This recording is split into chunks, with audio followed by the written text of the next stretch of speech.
Selamat siang.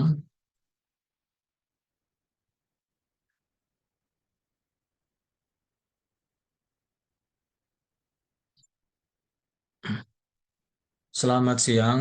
Kali ini kita akan memasuki pertemuan ketiga dengan materi project planning.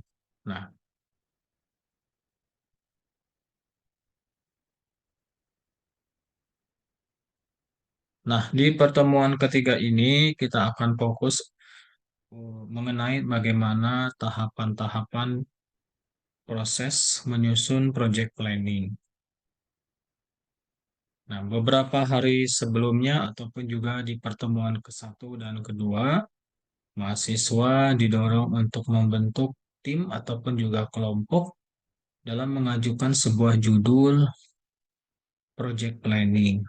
Kali ini mahasiswa dicoba atau didorong untuk melakukan forum grup diskusi atau dengan istilah bahasa kita yaitu musyawarah mufakat.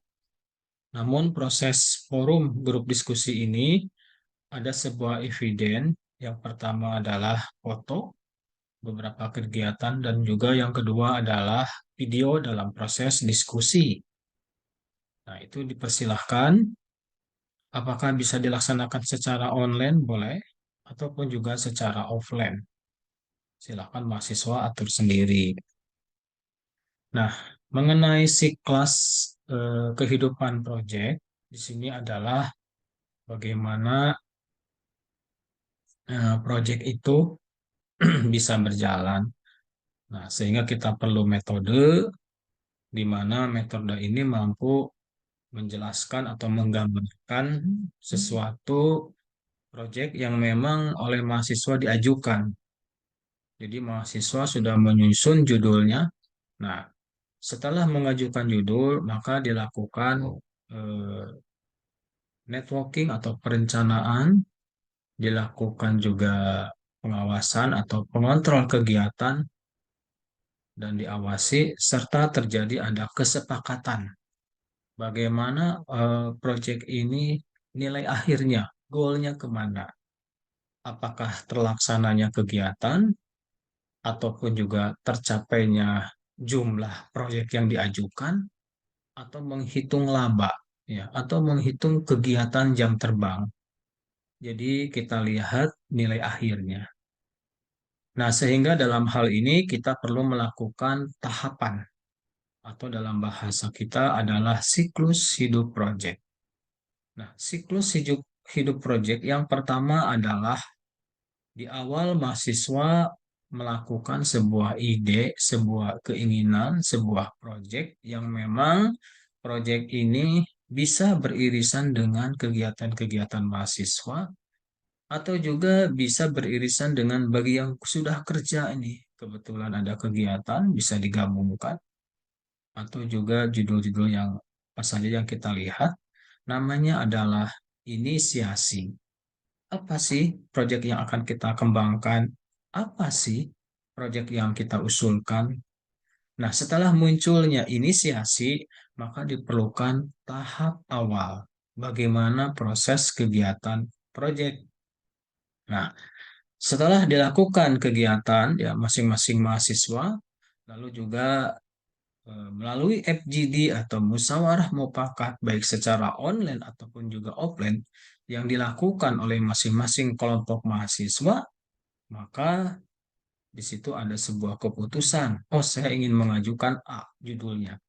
A, saya ingin mengajukan project planning ini tentang B atau tentang C. Maka di situ keluarlah sebuah kata solusi. Nah, diharapkan solusi ini adalah keputusan bersama sehingga pada proses nanti pelaksanaan ketika ada masalah itu dapat diselesaikan secara sama-sama. Lalu juga tahapan yang kedua adalah kita perlu melakukan sebuah perencanaan. Lalu bagaimana desainnya? Nah, berbicara masalah perencanaan dan desain, itu diperlukan data atau dokumen rencana proyek. Silahkan dituangkan oleh masing-masing kelompok mahasiswa bagaimana rencana proyeknya. Nah, sebagai sumber kita bisa melihat di internet ya, keterkaitan dengan dokumen rencana proyek setelah mendapatkan sumbernya melalui internet, lalu diaplikasikan melalui judul proyek planning yang diajukan oleh kelompok. Nah, setelah itu masuk ke tahap dua, yaitu menyusun sumber daya. Sumber daya ini beberapa ya poin, apakah itu dikaitkan dengan tenaga kerja, dikaitkan dengan modal, dikaitkan dengan teknologi, dikaitkan dengan tenaga kerja, manusia, ataupun juga alam. Yang ketiga adalah tentu yang namanya kegiatan akan beririsan dengan modal atau keuangan. Nah, untuk kegiatan ini estimasinya berapa keuangan yang dibutuhkan? Bagaimana tahapan-tahapan proses pengeluaran keuangan? Dan yang keempat adalah kita harus sudah mulai mengukur risiko-risiko apa yang akan dihadapi. Ya, sehingga nanti pada pelaksanaannya kita sudah tahu bahwa nanti di minggu kedua ini loh risikonya. Nah, risiko inilah harus disepakati bersama. Bagaimana agar risiko ini yang asalnya 7 poin risiko kita hindari, kita kurangi mungkin 3. Nah, 3 ini adalah risiko dalam batas kewajaran. Yang kelima adalah bagaimana rencana untuk melakukan penerimaan. Setelah kita lakukan, bagaimana masukan-masukannya, lalu juga di sini adalah keterkaitan dengan bagaimana kemampuan kita dalam bahasa komunikasi. Tentu komunikasi ini dikaitkan dengan stakeholder yang bisa kita ajak kerjasama. Misalnya kalau sebuah produk kan ada beberapa saluran-saluran produk dari hulu ke hilir, dari bahan mentah, bahan setengah jadi, bahan jadi sampai ke barang itu dipasarkan. Kalau konsep kegiatannya adalah produk. Jadi bagaimana konsep kita berkaitan dengan komunikasi. Nah, tentu juga ada beberapa hal dengan rencana pengadaan. Apa yang harus dibeli? Apakah bahannya, apakah teknologinya, apa saja yang harus dibeli. Makanya diperlukan rencana pengadaan.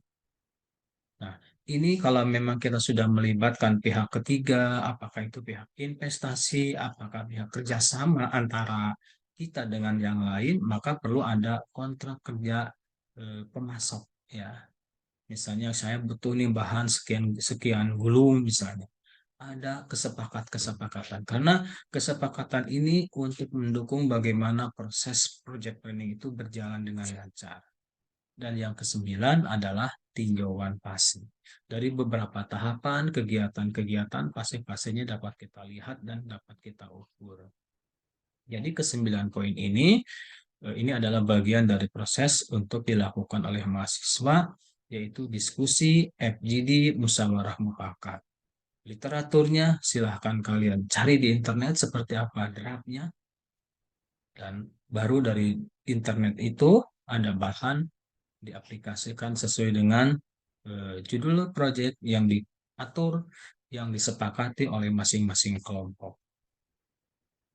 Yang ketiga adalah ini terutama nih yang ada kaitan dengan konstruksi ini ya. Tapi kalau tidak berarti kata-kata konstruksi kita hilangkan ya atau kita ganti. Nah, untuk yang ketiga ini adalah aktivitas. Kegiatan-kegiatan tahapan-tahapan itu ada dokumentasi. Makanya tadi pada saat rapat didokumentasikan dalam bentuk foto dan video dengan durasi pendek. Ketika kita melakukan bagaimana ada eviden-evidennya. Yang keempat adalah bagaimana pemantauan dan sistem pengendalian. Tentunya adalah dikaitkan dengan kegiatan bagaimana proyek ini berjalan, terus bagaimana ketika berjalan itu kemungkinan-kemungkinan akan ada perubahan-perubahan, akan ada regulasi-regulasi yang disepakati yang harus berlangsung. Jadi ada berubah ya ketika berjalan. Lalu juga ada proses manajemennya, dipantau, dikontrol sampai betul-betul proyek ini berjalan dengan baik. Nah, untuk kelompok dalam proses pengerjaan ini secara keanggotaan ada yang 3 orang, ada yang 4 orang, ya. Bahkan kemarin bilang ada yang 5 orang katanya, karena tersisa 1 orang. Nah, Misalnya kita memerlukan meng-hire eh, orang yang sedikit kompeten dalam pilot project ini, boleh ditambahkan lebih dari 3 orang, lebih dari 4 orang, lebih dari 5 orang, asalkan tidak mengambil dari teman-teman sekelas ya. Misalnya kita perlu orang IT, misalnya bukan dalam satu kelas, itu boleh dimasukkan. Atau juga kita perlu stakeholder yang memang menjadi tim, itu perlu boleh. Ya, jadi dalam penyusunan proyek ini kita boleh melibatkan di luar mahasiswa karena dia adalah tenaga ahlinya, misalnya supportingnya agar kegiatan berjalan dengan baik dan benar. Jadi tidak harus isinya 3 orang aja mahasiswa, tidak. Boleh lebih, boleh 10, boleh 12 ya, tergantung kebutuhan dari project planning yang memang diperlukan. Lalu yang kelima adalah masa akhir atau penyelesaian. Ya, nah di sini sudah ada dokumentasinya. Kalau memang kita ada kerjasama, dokumentasi itu proses pengerjaannya diserahkan kepada stakeholder. Kalau memang kita ada kerjasamanya, lalu juga kalau memang kita di situ ada supplier, ya, lalu juga ada tim project. Nah, makanya tim project ini diambil dari satu mahasiswa USB YPKP dan di luar mahasiswa YPKP sesuai dengan keahliannya. Itu dalam laporan nanti isinya tidak harus 3 mahasiswa, bisa 10, bisa 20, tergantung kebutuhan dari pilot project yang ditentukan.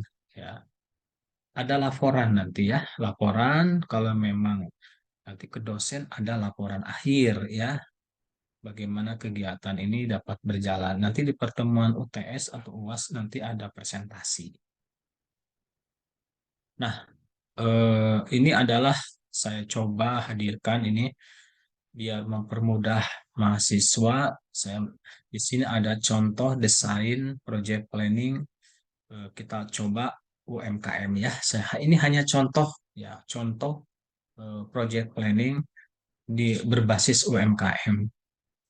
Di mana goalnya adalah bagaimana peranan dari pemerintah, bagaimana peranan dari sebuah perguruan tinggi bisa mendukung, mensupport UMKM. Karena era sekarang adalah era digital, tentu di sini menggunakan dengan media digital. Nah, ketika hadir UMKM, hadir digital, diharapkan kemasan-kemasan yang dibangun itu bisa memberikan reward, bisa memberikan ketertarikan ya kepada konsumen. Tentu konsumen di sini adalah konsumen digital. Jadi dengan melihat desain, gambar itu juga rincian eh, beberapa konsumen yang berada di internet ada sebuah kata ketertarikan. Nah, disinilah perlu sekali kita punya konsep mengembangkan design thinking. Bagaimana behavior perilaku, cara berpikir, cara bertindak UMKM itu ya dua hal. Yang pertama promo produk, yang kedua adalah pemasaran produk. Bagaimana tuh? Ya, tentu karena kita bicara masalah online, artinya berada di web internet. Ini adalah sebuah contoh ya, mungkin saya estimasikan kegiatan ini misalnya saya ingin mengajukan Pak, proyek saya adalah UMKM DAI 2023. Jadi bagaimana UMKM, Hari UMKM di tahun 2023. Di sini adalah peranan dari mahasiswa USB PKP. Ini contoh project planning berbasis UMKM. Saya kebetulan ngambil judulnya adalah UMKM karena saya di Dinas Perdagangan Perindustrian Kota Bandung membidangi pelaku usaha. Kalau di Disdaging itu namanya IKM. Cuman untuk kalangan masyarakat Indonesia dia lebih familiar dengan kata UMKM, usaha mikro kecil menengah. Kalau Dinas Perdagangan adalah industri, ya Jadi lebih ke arah industrinya, IKM, industri kecil menengah. Nah, yang menjadi pointer-pointer pilot project UMKM DICE 2023 di sini ada sebuah goalnya, yaitu mengembangkan usaha bagi para pelaku usaha mikro, kecil, dan menengah menjadi calon pengusaha sukses.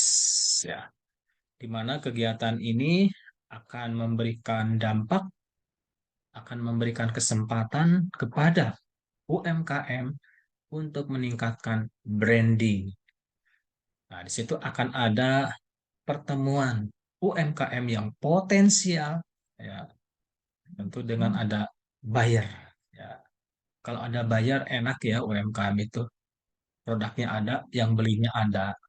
Nah, ini adalah sebuah desain bagaimana pilot project terbangun dengan sebuah konsep UMKM DICE 2023. Nah, pointer-pointer ya. Yang pertama adalah obrolan UMKM dengan sebuah tema UMKM hebat, mahasiswa hebat. Jadi di sini dorong di samping mahasiswa belajar di kampus, juga dia juga bisa sebagai seorang pengusaha berbasis UMKM. Di situ ada sebuah obrolan-obrolan kecil yang akan nanti goalnya memberikan sebuah inspirasi. CEO, ya, bagaimana obrolan-obrolan dengan pemilik, pendiri, pengusaha di bidang UMKM. Tujuannya apa? Memberikan inspirasi kepada pelaku usaha, kepada mahasiswa, bagaimana proses perjalanannya, kisah, duka, suka, cerita, dan senang sebagai seorang CEO dalam mengambil sebuah keputusan, tentu dalam hal strategi bisnis. Karena dalam melakukan sebuah bisnis UMKM tidak begitu saja berjalan, harus ada strategi bisnis. Makanya ada ya, pertemuan dengan orang-orang sukses ya. Dan yang ketiga adalah inspirasi UMKM dan seminar UMKM.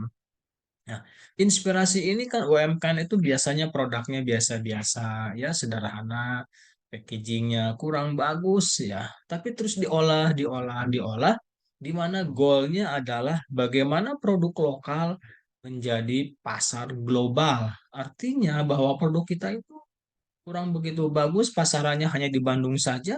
Dengan adanya sebuah inspirasi UMKM dan seminar UMKM, maka akan merubah produk-produk itu di mana produk itu ada kesesuaian, ada tahapan-tahapan, ada persyaratan-persyaratan, ada komitmen-komitmen yang dipenuhi sehingga produk itu bisa masuk ke pasar global ya. Luar biasa sekali. Artinya dalam kegiatan UMKM DICE 2023 itu bisa menghadirkan semua pelaku UMKM yang berkelas, pelaku UMKM yang kompeten, di mana dia memiliki cerita yang cukup panjang, cerita yang luar biasa, cerita yang begitu semangatnya membangun UMKM dalam hal bisnis yang mereka bangun. Ini adalah sebuah contoh pilot project UMKM DICE 2023. Ada peranan mahasiswa, mahasiswa USB PKP, UMKM DICE 2023. Lalu juga keterkaitan dengan kata brand. Brand itu kan tidak begitu saja muncul, adanya sebuah ide yang tiba-tiba, ada sebuahnya kesan yang tiba-tiba, bahkan dia punya seorang keinginan, sebuah keyakinan, sebuah mimpi. Ini loh brand saya, ini loh saya ingin seperti ini. Makanya brand ini awalnya mungkin bengkok-bengkok atau belum bulat, lama-lama bagaimana cara meningkatkan brand. Cara meningkatkan brand kita itu betul-betul enak dipandang, enak dilihat, dan tidak begitu banyak poin-poin.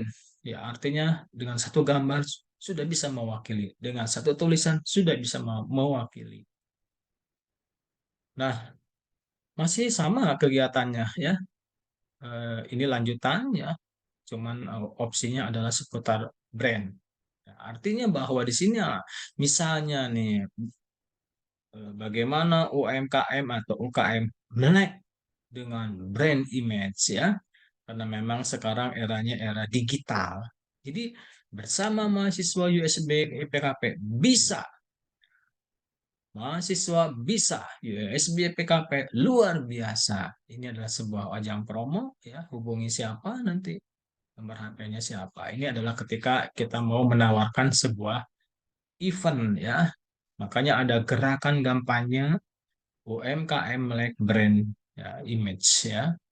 Ini ya, tujuannya apa? Bagaimana kita bisa mendorong UKM, IKM atau UMKM terutama mahasiswa USB PKP yang masih startup, bagaimana mendorong harganya lebih terjangkau dan semua pelaku bisnis ya, startup, UKM, UMKM bisa tumbuh, bisa berkembang secara bersama-sama ya.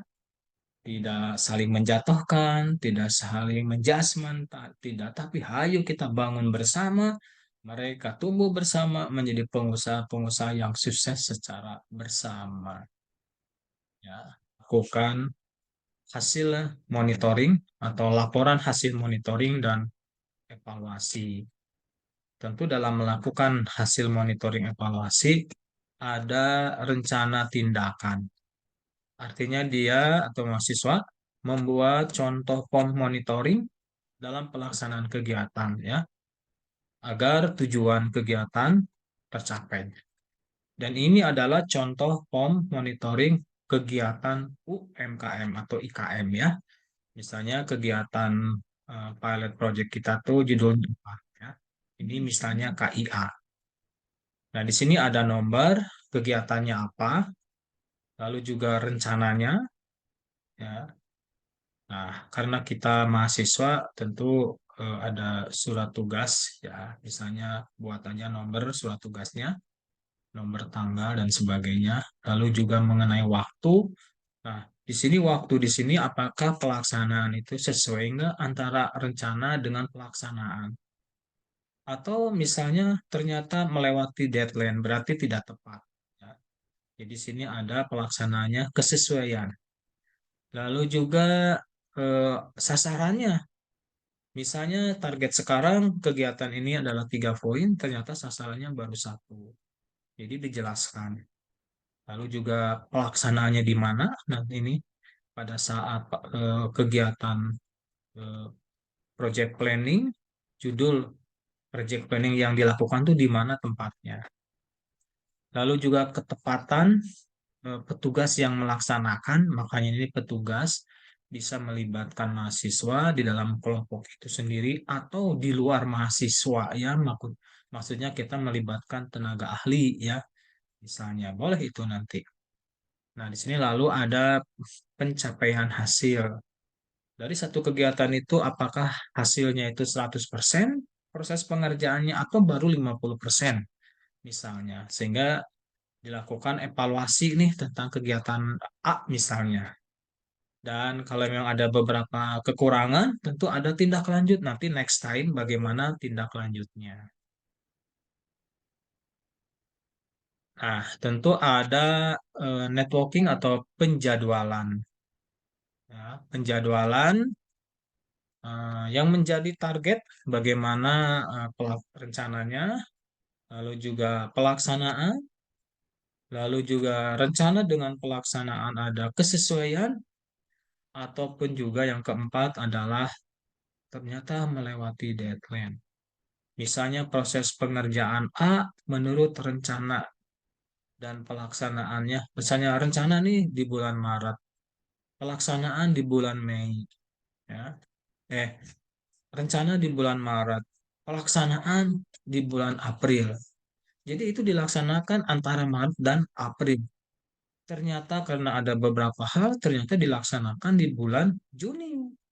Artinya bahwa kegiatan itu memang tetap dilaksanakan, hanya melewati deadline yang disepakati. Jadi nanti ada warnanya, ya. Dan ini adalah ada beberapa urutan-urutan yang dikaitkan dengan apa? Project planning penjadwalannya. Ya, ini menurut bulan. Karena ini programnya 1 tahun. Nah, kalau mahasiswa itu programnya 2 bulan. Jadi yang dimasukkan adalah tanggal, ya. atau minggu ke satu, minggu kedua ya. Boleh tanggal 1 sampai berarti 60 hari ya kalender karena 2 bulan. Atau mau di-split jadi minggu ya. Dan silahkan ya karena pilot projectnya di diestimasikan atau diramalkan 2 bulan ya, tidak 1 tahun ya. Namun ini contoh ini adalah contoh dalam 1 tahun. Nah, tentu kita perlu melakukan pemantauan-pemantauan dari satu tahapan satu ke tahapan kedua sampai ke tahapan berikutnya. Makanya ada sebuah pemantauan di mana tugasnya adalah waktu-waktu yang memang diberikan ya, timeline-nya. Sehingga yang kedua adalah membuat sebuah laporan hasil setiap kegiatan. Kegiatan berjalan, lalu selesai kegiatannya, bagaimana hasilnya, dan bagaimana pertumbuhan, ya, capaian-capaiannya, perkembangannya. Misalnya targetnya ada 10, baru terlaksana 2, sisa 8, kegiatan lagi 3, dan sebagainya. Makanya ada deskripsi tugas, ya. Lalu juga ada tes, ya, ownernya, lalu ada kerangka waktu, durasi waktu. Nah, dan untuk kegiatan A ini apa yang dibutuhkan ya, sumber daya yang dibutuhkan apa saja. Lalu kita gambarkan kalau memang butuh biaya berapa dan outputnya, hasil kinerjanya seperti apa ya. Ini juga perlu dibuat. Lalu juga di sini kita perlu sekali menetapkan kategori ya, berdasarkan analisa SWOT ya. Ini menjadi favorit untuk S1 ya. Dari sisi kelemahannya ya, apa nanti itu ya, strength-nya apa, dari beberapa variabel nanti setelah diukur nilai maka yang keluar adalah yang paling dominan ya untuk strength ini, misalnya hal-hal yang dilakukan pengusaha dengan baik misalnya ini. Lalu juga weakness-nya ya, hal-hal yang perlu dilakukan oleh pengusaha Anda. Nah, kira-kira apa gitu ya. Lalu juga opportunities ya, peluang, dan threats, ancaman ya. Silakan nanti dilakukan menggunakan analisis SWOT dalam hal kategori perencanaan. Lalu juga di sini ada resiko-resiko yang harus diterima yang tidak, ada resiko yang tidak dapat diterima, ya, saya itu tidak siap, tapi harus dihilangkan. Dan juga ada resiko-resiko yang tidak diharapkan dan harus dihindari, ya. Jadi ada yang dihilangkan. Nih, jadi kegiatan ini sangat-sangat berisiko. Udah jangan jangan masuk, dihilangkan. Tapi juga ada risiko-risiko kita kerjakan, tapi jangan sampai ini dampak kepada kita. Artinya dihindari, ya. Ini ada 2 hal. Ini contohnya ya, silahkan dipelajari sendiri ya. Dari sisi identifikasi faktor risiko, ya, nilai risiko, penerimaan risiko. Lalu juga ya, yang di bawahnya identifikasi sama ya, risiko ya, sesuai dengan risiko yang tidak dapat diterima harus dihilangkan ya. Dan yang kedua adalah risiko yang tidak diharapkan dan harus dihindari. Makanya nanti ada presentasi nilai risiko. Nah, misalnya kalau judul project berapa risikonya, teknik pengerjaannya berapa risikonya, keterkaitan dengan lingkungan, ya, keselamatan, keuangan, atau juga dari sisi risiko kriminal, misalnya kan ada ancaman-ancaman, atau alam ya, kondisi kita, atau juga tim kita sebagai ketua kelompok berserta ini kan ada beberapa risiko. Kadang ada tim kita itu yang rajin, ada yang malas, ada yang harusnya bergerak tapi tidak. Ini bagian dari risiko yang harus dihitung. Dan juga kita gambarkan aja misalnya keuangan ini berapa risiko. Sehingga jumlah keseluruhannya mencapai 100% setelah dilakukan akumulasi. Nah, 2 hal ini adalah risiko yang dapat diterima ya, dan risiko yang sepenuhnya dapat diterima. Jadi yang dapat diterima, terima aja. Dan juga yang sepenuhnya, ya. Ini ada dua hal, makanya ada matrik kriteria penilaian risiko ya. Ini berdasarkan aturan-aturan ataupun juga gambaran-gambaran ya. Nanti tinggal hanya yang membedakan adalah poin-poinnya saja. Lalu juga kita bisa membuat label tindakan setelah menghitung dari sisi warna, ya, dari sisi nilai, dan juga risiko. Apa sih tindakan kita terhadap kegiatan ini kalau warnanya seperti ini, nilainya seperti ini, dan risikonya seperti ini, ya, tindakannya. Nah, tujuannya apa? Kita bisa mengukur nanti nilai risiko yang akan kita hadapi. Nah, mungkin risiko-risiko di tahun 2023 ini tidak jauh dari dengan kata inflasi.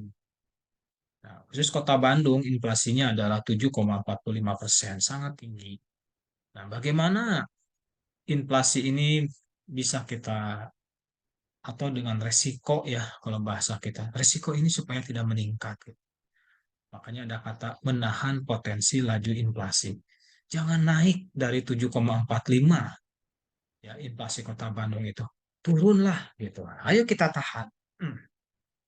Makanya dari jajaran pemerintahan Kota Bandung berusaha menurunkan inflasi secara bersama-sama. Lalu juga ada rencana mitigasi ya. Nah, kita ke menahan risiko aja ya. Yang pertama adalah bagaimana sikap tindakan kita, langkah kita agar risiko itu tidak begitu meningkat ya, terutama yang berkaitan dengan keuntungan yang terdapat dalam sebuah risiko. Yang kedua adalah dari sisi tindakan kita ketika kita menerima atau juga menahan risiko, karena memang dampaknya betul-betul akan merugikan. Harus kita paham. Nah, lalu juga mengenai rencana mitigasi, yaitu bagaimana kita bisa melakukan pencegahan. Udahlah, risiko itu di apa? Misalnya yang asalnya 7,45 kita targetkan, coba kita turunkan menjadi 5% gitu. Jangan sampai ke 7 lagi. Ini sebuah usaha yang memang risiko-risiko itu kita cegah, kita kurangi ya dengan berbagai tindakan secara simultan.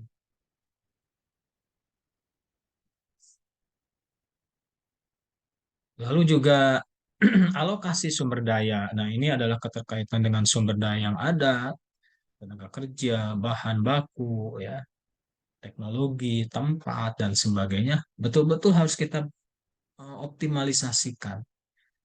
Makanya bagaimana alokasi sumber daya itu betul-betul efisiensi. Jangan sampai waktu habis begitu saja. Sudah beli belanja, ternyata tidak terpakai.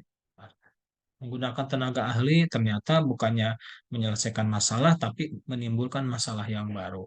Nah, sehingga betul-betul kita tuh harus profesional dalam melakukan alokasi. Nah, tujuannya apa? Supaya proses pengerjaan kita tuh lebih efisien, ya, efektif, lalu juga dalam proses industrinya lancar. Makanya dalam project planning ini ada beberapa proses produsen yang memang tidak akan selalu menetapkan harga yang sama ya dengan biaya marginal. Ada yang anuitas berubah. Dan juga dalam hal struktur project plan ya memang tidak mengalokasikan sumber daya secara efisien. Nah, kenapa? Karena ada beberapa hal, masalah populasi, lalu tiba-tiba ini ya butuh teknologi baru kan itu di luar dari bayangan kita ya. Makanya tidak mengalokasikan sumber daya karena ada tiba-tiba. Tapi kalau memang sudah terencana sebetulnya sudah dialokasikan. Ketika berjalan, wah populasi, budayanya, masyarakatnya, lingkungannya atau terjadi sebuah insiden yang memang di luar perkiraan. Ini tidak tergambarkan. Apalagi kita menemukan teknologi baru dalam proses pengerjaan project planning. Lalu juga masalah harga.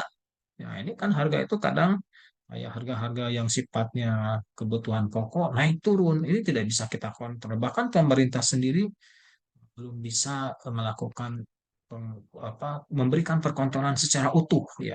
cuman bisa mencoba untuk berkoordinasi dengan pelaku usaha, diskusi bagaimana harga gitu, agar tetap harga itu stabil. Walaupun di lapangan susah diukur ya, kayak sekarang nih eh, beras ya lagi betul-betul menjadi masalah. Lalu juga keterkaitan nomor 4 adalah diskriminasi di pasar. Jadi adanya diskriminasi dan juga informasi yang tidak sempurna, tidak lengkap, tidak utuh gitu. Ini menyebabkan kita dalam menyusunan project planning itu ada beberapa alokasi yang tidak diperhitungkan. Ya. Nah, makanya betul-betul harus menguraikan ya, ruang lingkup project planning, harinya, tanggalnya, pelaksanaannya, mulainya. Ya. Yang kedua adalah kita coba melakukan menciptakan ya atau mendefinisikan sebetulnya judul project planning yang diajukan oleh mahasiswa itu sasarannya kemana, tujuannya kemana, ya makanya ini perlu FGD. Lalu juga berikutnya yang langkah ketiga ini menyiapkan, ya, menyajikan laporan, ya, yaitu secara internal dulu dan eksternal berarti laporan saat ini yang ada, ya, sesuai dengan judul yang diajukan oleh kelompok masing-masing, ya. Tahap yang keempat baru melakukan analisa dari tahapan A, B, C sampai terakhir, ya, dalam hal project planning, termasuk mungkin dari sisi anggaran, analisa kebutuhannya, ya, baik secara nyata anggarannya atau secara gambarannya saja. Dan yang tahapan yang kelima adalah melacak nih perkiraan nih pembiayaan itu berapa. Lalu bagaimana ketika nanti aplikasi di lapangan? Apakah ada biaya yang tak terduga atau biaya perkiraan? Itu silakan digambarkan saja. Masuk kepada tahap yang keenam, ya, yaitu memperkirakan garis waktu. Ya, ini masalah durasi dari pengerjaan A ke pengerjaan B. Ini berapa waktu, berapa hari, ya, berapa tanggal dari tahapan ini. Makanya betul-betul memastikan atau membuat tim yang betul-betul memenuhi sesuai dengan penjadwalan. Tahap yang ketujuh adalah dikaitkan dengan sumber daya, apakah itu yang beririsan dengan tenaga manusia, SDM, ataupun juga yang beririsan dengan proyek. Karena dalam proyek, modal proyek ini diperlukan pembelanjaan. Tujuannya apa? Dalam hal distribusi, dalam hal kebutuhan yang diperlukan dalam proses kegiatan itu agar berjalan dengan waktu atau dengan yang kita harapkan. Lalu juga yang kedelapan adalah eh, betul-betul ini proyek ini ya nanti ada beberapa mahasiswa atau juga meng-hire di luar mahasiswa, di luar tim itu. Betul-betul ada staf yang memang bisa menyelesaikan dari beberapa tahapan ke tahapan berikutnya. Jadi ada orang yang khusus melakukan. Yang kesembilan adalah tentu identifikasi kalau memang perlu dikerjakan, lalu dievaluasi dampaknya apa, kekurangan kelebihannya apa, artinya risikonya bagaimana, apakah kegiatan ini berhasil atau capaiannya baru mencapai 10% atau gagal ya dalam hal kegiatan proyek. Nah, sehingga ayo kita cari sebuah solusinya. Kenapa ini terjadi dan seperti apa pencegahannya. Nah, dan 10 adalah memberikan laporan. Nah, baru tadi ya di awal laporan awal, setelah berjalan kita coba memberikan sebuah laporan dalam bentuk makalah tentunya ya. Masing-masing kelompok membuat laporan. Lalu juga dalam pelaksanaan kan bisa kan ada beberapa pekerjaan yang memang tidak dilaksanakan atau ditunda gitu. Apa masalahnya ya dijelaskan di modul 10 ini. Di modul 10 di tahapan ke-10. Lalu juga tahapan ke-11 ada database ya mengenai proyek kita yang memang data itu bisa komprehensif dan bisa membantu agar mereka atau tim kelompok ini bisa bekerja dengan baik. Ke-12 lakukan identifikasi, diskusi, ya, komunikasikan.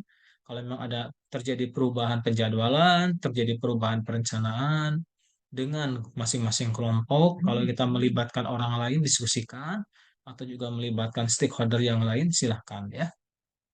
Nah, lalu kita lakukan kolaborasi. Makanya nanti ada kolaborasi dengan tim mahasiswa dan tim yang di luar mahasiswa ya. Artinya ada beberapa penjadwalan, apakah itu jadwal yang harus dilakukan secara pendek, atau juga jadwal secara menengah, atau juga jangka panjang. Tentu dalam hal alokasi sumber daya. Dan yang ke-14 adalah di sini ada manajer project atau ketua pelaksana, biasanya oleh ketua kelompok ya. Bagaimana sama-sama mensupport agar kegiatan yang diajukan oleh kelompok project planning itu berjalan secara efisiensi. Makanya terakhir ini yang ke-16 itu ada dokumentasi, pencatatan, foto, video pelaksanaan dalam proses eh, kegiatan-kegiatan yang dilakukan oleh mahasiswa. Nah, tentunya ada prinsip ini ya. Di sini kalau kita berdaku bagaimana dalam hal komunikasi. Jadi prinsip di sini adalah dikaitkan dengan infrastruktur komunikasi. Ya, komunikasi itu bisa saja dikaitkan dengan alatnya atau juga dalam hal teknik pelaksanaannya atau prinsip-prinsipnya yang harus disepakati di dalam kelompok ya, sehingga komunikasi yang dilaksanakan lebih efektif, lalu juga informasi yang ditransferkan itu disampaikan itu sesuai. Makanya dalam hal masalah komunikasi bisa menggunakan email atau juga HP, laptop. Ya, kalau mesin fax sudah diganti mungkin dengan HP, laptop atau PDF. Ya, kalau dulu kan mesin fax, nah, kalau telepon dulu sekarang HP. Bahkan ada ya ini melalui email, melalui Zoom Meet atau makanya bisa dilakukan diskusi ini bisa dilakukan dengan offline atau online ya melalui Gmail atau juga teleconference. Lalu juga ada manajemennya, bagaimana dokumentasinya, dan juga dalam masalah pengolahan. Lalu juga dari sisi teknik, pelaporan berdasarkan panduan dan template ya. Makanya untuk literasinya bisa mencari di internet seperti apa konsep laporannya dalam hal eh, project planning yang judul mahasiswa yang diajukan. Silakan literaturnya saya beri kebebasan lah. Cari aja di internet. Lalu juga ada prosedurnya, ya, prosedur, peraturan yang memang dalam proses pengerjaannya. Nah, di sini nanti yang paling saya inginkan ada proses pengambilan keputusan, ya, melalui online atau offline nih diskusi. Saya ingin tahu bagaimana nih proses pengambilan keputusan. Yang keempat adalah pendekatan pemecahan masalah. Nah, ketika ada pembicaraan panjang lebar gitu, ada masalah seperti apa konsep pemecahannya. Ini sangat perlu diskusinya secara video ini sebetulnya. Saya ingin tahu. Nah, apakah nanti ada konflik? Nah, di sini ya ada konflik, perdebatan, perbedaan pendapat. Nah, di sini ada negosiasi. Makanya eh, pinginnya ada sebuah komunikasi yang terbangun. Dan prinsipnya adalah bagaimana kita bisa membuka dialog komunikasi ya di dalam kelompok itu tentu ada berdasarkan etika mahasiswa, etika kerja kalau orang kerja ya. Nah, ini ada beberapa tujuan komunikasi project ya, yaitu bagaimana kita bisa memastikan ya menggenerasi atau menggabungkan koleksi atau memberikan sosialisasi menyampaikan atau juga menyimpan dan juga melakukan disposisi proses pengerjaan dalam keterkaitan baik itu namanya informasi proyek ya ataupun juga informasi penjadwalan atau juga informasi dengan kesesuaian. Makanya fokus keberhasilan dalam hal kegiatan bagaimana kita bisa membangun komunikasi. Diperlukan keterampilan berkomunikasi. Nah, kalau keterampilan komunikasi ini akan diuji ketika ada konflik. Nah, ini bagaimana nih bahasa kita dalam masalah konflik. Akan kelihatan orang yang pandai berkomunikasi ketika ada konflik. Jadi egosentrinya muncul. Nah, kita perlu ada keterampilan berkomunikasi secara positif. Yang kedua adalah bagaimana kita untuk selalu berusaha, selalu mengembangkan keterampilan berkomunikasi. Saya kan udah belajar, udah pikom, belum tentu. Terus kembangkan, terus berusaha. Ya. Karena kalau sudah punya kemampuan berkomunikasi, desain berpikirnya positif. Ya, walaupun mereka negatif secara informasi, tapi dia akan melihat sisi positifnya. Terus dia bergerak. Ya. Makanya diskusi FGD ini menjadi hal yang penting. Kita lakukan ya diskusi atau rapat kecil-kecilan, kita lakukan dokumentasi, kita lakukan sebuah video, lakukan terus ya. Nah, di antara mereka bisa berbagi informasi secara email misalnya atau dalam WA group ya gunakan.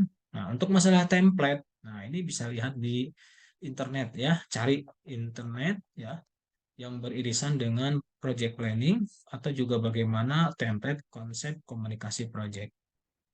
Nah, untuk bangun infrastruktur, kita bangun infrastruktur komunikasi. Ya. Ini perlu sekali. Nah, proses utama komunikasi project, ya, yang pertama adalah kita fokus ke perencanaan dengan konsep komunikasi agar perencanaan itu bisa tersampaikan ya kepada tim dari kelompok itu sendiri atau kita mencari tim tenaga ahli di luar kelompok atau dengan istilah stakeholder. Setelah itu bagaimana proses distribusi informasi. Bagaimana agar dari A ke B itu isinya sama, jangan sampai informasinya berubah ya. Ini akan berdampak nanti kepada pelaporan. Eh, Info awalnya adalah A, tapi laporan akhir jadi A aksen. Kenapa jadi berubah? Artinya distribusinya tidak utuh. Tidak utuh. Lalu berikutnya adalah pelaporan kalau memang bagaimana pekerjaan ini beririsan dengan stakeholder. Nah, mengenai isi konsep proposal yang diajukan oleh mahasiswa dalam kaitan dengan project planning, bab satu gambaran project. Isinya A. Tujuan ruang lingkup sasaran. B. Asumsi batasan dan resiko. C. Penyerahan proyek. D. Penjadwalan. Ya. D1 atau 15 ya silakan anggaran dana dan alokasi dan 16 evaluasi perencanaan. Ini adalah dalam proposal nanti dibuatkan bisa di bab satu ini bisa lalu bab dua organisasi proyek bagaimana pembahasan tentang internal lingkupnya eksternal dan juga bagaimana peran dan tanggung jawabnya ya.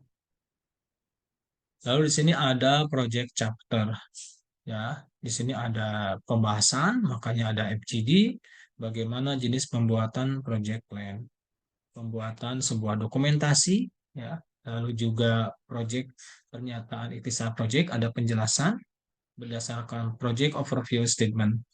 Lalu juga tujuannya yaitu memberikan arahan dan juga ada fokus ya kepada tim, makanya ada FGD bagaimana project kegiatan yang disepakati.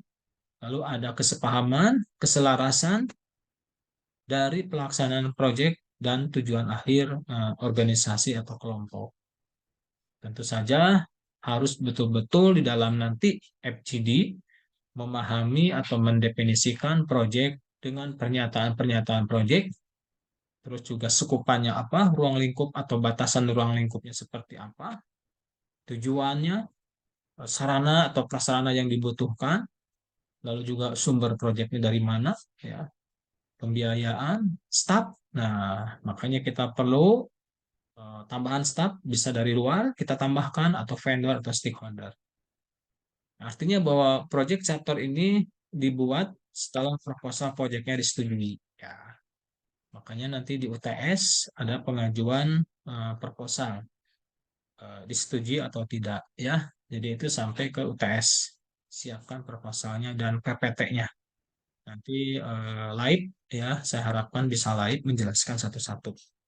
Mungkin waktunya bukan di hari yang jam kuliah, mungkin kita hari yang lain karena semua kelompok harus maju melakukan pengajuan proposal dan presentasi. Misalnya di hari Sabtu dari pagi sampai sore. Semua kelompok wajib hadir ya sebelum eh, UTS ya, pengajuan proposal. Nah, ini adalah proposalnya ya, silahkan dipelajari sendiri ya, isi-isinya, format-formatnya. Ini adalah contoh ya, sekali lagi ini adalah contoh. Silahkan proses pengerjaannya, targetnya, terus ya, tinggal dirubah. Ya, ini contoh. Yang penting ada judul dan deskripsi project, ada manajemen project, ada tugas, lalu otoritasnya, ada kasus bisnis, sumber daya yang ditetapkan, orang yang berkepentingan, stakeholder, pemangku, lalu juga persyaratan, ada deskripsi, ya, asumsi, kendala, tujuan proyek, ya, persyaratan, resiko dan otorisasi, ya. Yang penting itu, ya. Nah, ini adalah tugas di pertemuan kedua, ya. Jadi di pertemuan kedua, pertemuan ketiga, ya, tugas kedua, tugas ke satu di pertemuan ke satu.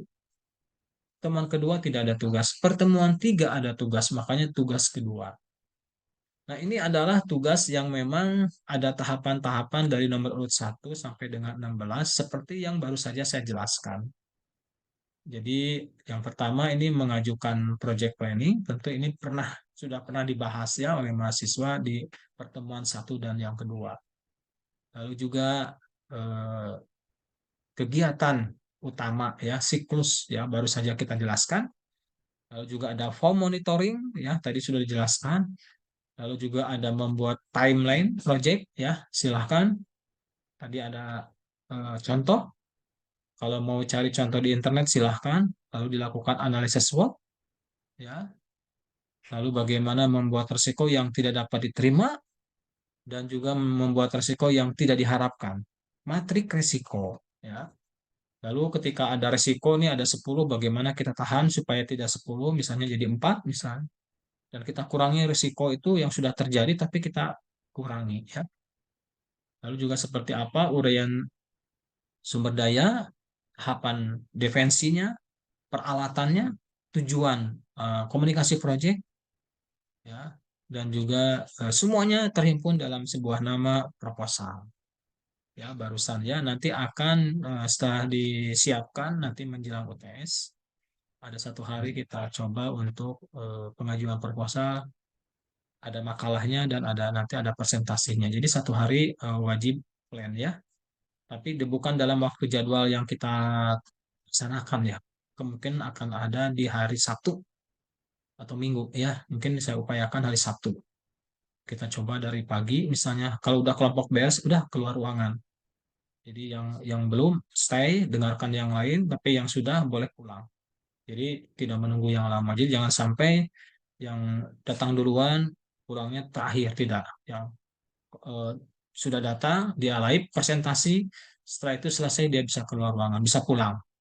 Jadi yang pulang terlambat ya udah wayahna terakhir ya. Baik, saya rasa cukup sudah pertemuan ketiga. Mudah-mudahan bisa memberikan gambaran dan penjelasan. Kalau memang nanti ada pertanyaan dan belum paham, akan saya lakukan secara Gmeet ataupun juga Jumit secara personal ya bagi kelompok yang belum paham. Ya, silakan ajukan kalau memang ada yang belum paham secara kelompok kita diskusi melalui Gmeet. Usulkan di PA Group ya. Oke, selamat siang. Assalamualaikum warahmatullahi wabarakatuh.